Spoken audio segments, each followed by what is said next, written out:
యమదీపం. కార్తీక మాసంలో మనం చాలా దీపాలు వెలిగిస్తాం కదా! అయితే యమధర్మరాజు కోసం ఒక దీపాన్ని వెలిగిస్తే అకాల మరణ భయం ఉండదట. ఆ దీపాన్నే యమదీపం అంటారు. ఈ యమదీప ప్రాముఖ్యత గరుడ పురాణంలో చెప్పబడింది. పూర్వం హేముడు అనే రాజు ఉండేవాడు. అతని కుమారుడు చిన్న వయసులోనే పాము కాటుకు మరణిస్తాడని జ్యోతిష్యులు చెప్పారు. అప్పుడు ఆ రాజు భార్య తన కుమారుణ్ణి అకాల మృత్యువు నుండి కాపాడడానికి ఒక మార్గం తెలుసుకున్నది. ఇంట్లో ఉన్న పాత దీపాలన్నీ శుభ్రం చేసి రాత్రివేళ ఇంటి ముందు దక్షిణ దిశగా ఒక దీపాన్ని వెలిగించి యమధర్మరాజును ప్రార్థించింది.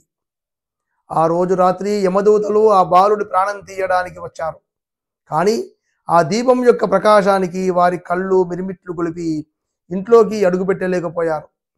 ఆ విధంగా రాజకుమారుడు అకాల మృత్యు బారి నుండి తప్పించుకున్నాడు.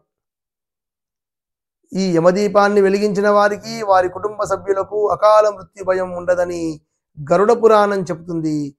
కాబట్టి ఈ కార్తీక మాసంలో తప్పకుండా యమదీపాన్ని వెలిగించండి.